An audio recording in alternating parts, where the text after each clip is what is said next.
दोस्तों, अगर आप भी हर महीने एसआईपी करते हैं यानी सिस्टमैटिक इन्वेस्टमेंट प्लान, तो एक सवाल आपके मन में जरूर आता होगा, क्या एसआईपी बैंक से करनी चाहिए या ग्रो, ज़रोदा या एंजल वन जैसी ऐप से? और कल को अगर ऐप बंद हो गई तो हमारा पैसा डूब जाएगा क्या? आज मैं तुम्हें यही पूरा सच स्टेप बाय स्टेप समझाऊंगा, आसान भाषा में, बिना किसी कंफ्यूजन के। स्टेप 1, सबसे पहले ये समझो कि एसआईपी कोई अलग इन्वेस्टमेंट नहीं होती। एसआईपी बस एक तरीका है म्यूचुअल फंड में पैसे डालने का। मतलब आप अगर हर महीने 500 या 1000 रुपए डालते हो और वो पैसे सीधे म्यूचुअल फंड कंपनी के पास चला जाता है, न कि बैंक या ग्रो ऐप के पास। एसआईपी का मतलब है सिस्टमैटिक इन्वेस्टमेंट प्लान, यानी धीरे धीरे और डिसिप्लिन के साथ इन्वेस्ट करना। इससे आपका पैसा हर महीने थोड़ा थोड़ा बढ़ता है और लॉन्ग टर्म में कंपाउंडिंग का फायदा भी देता है। स्टेप 2, अब ऐप वर्सेस बैंक का गेम समझो। बैंक और ऐप जैसे ग्रो, एंजल वन या ज़रोदा, ये सब मीडियम है। ये खुद पैसा अपने पास नहीं रखते। इनका काम बस ये होता है कि आपका पैसा म्यूचुअल फंड कंपनी या एएमसी एसेट मैनेजमेंट कंपनी तक पहुंचाएं। उदाहरण के लिए, अगर आप ग्रो से एक्सिस ब्लू चिप फंड में एसआईपी करते हो तो पैसा सीधे एक्सिस म्यूचुअल फंड कंपनी को चला जाता है। ग्रो बस एक ब्रिज की तरह काम करता है। इसी तरह अगर आप एसबीआई बैंक से एसआईपी करते हो तो पैसा एसबीआई म्यूचुअल फंड को ही जाता है, यानी पैसा कभी बैंक या ऐप के खाते में नहीं फंसता।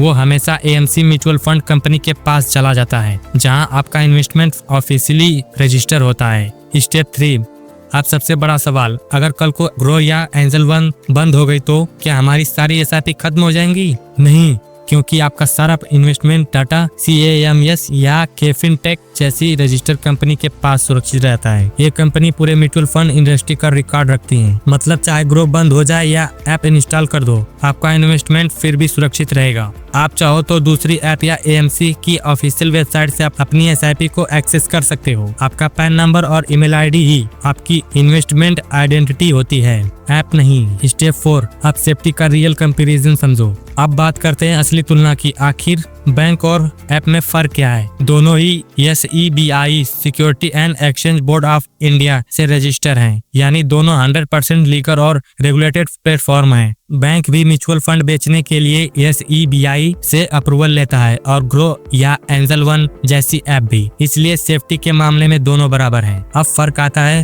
फ्लेक्सिबिलिटी और चार्ज में। बैंक में आपको अक्सर लिमिटेड म्यूचुअल फंड स्कीम ही मिलती हैं, क्योंकि हर बैंक सिर्फ कुछ चुनिंदा एएमसी के साथ टाई अप करता है। जैसे SBI बैंक ज्यादातर SBI म्यूचुअल फंड के प्रोडक्ट दिखाएगा, लेकिन ऐप पर आपको हर एएमसी के म्यूचुअल फंड एक ही जगह पर मिल जाते हैं। SBI, axis, HDFC, ICICI, Tata, Kotak, सब कुछ। ये आपको ज्यादा ऑप्शन, बेटर रिटर्न और इजी कंपैरिजन मिलता है। और सबसे बढ़िया बात, कुछ बैंक एसआईपी पर छोटी सर्विस फीस भी लेते हैं, लेकिन ऐप में एसआईपी करना मंथली फ्री होता है, क्योंकि वहाँ डायरेक्ट म्यूचुअल फंड में प्लान मिलते हैं। इनमें कोई एक्स्ट्रा कमीशन नहीं कटता, जैसे आपका रिटर्न थोड़ा और बढ़ जाता है। तो साफ है, सेफ्टी दोनों में बराबर है, लेकिन कन्वीनियंस और रिटर्न के मामले में ऐप थोड़ा आगे है। स्टेप 5, आप सोचो अगर आप हर महीने 1000 एसआईपी करते हो और उसे 20 साल तक चलाते रहो, तो कंपाउंडिंग से ये 1000 हर महीने लाखों रुपए में बदल सकता है।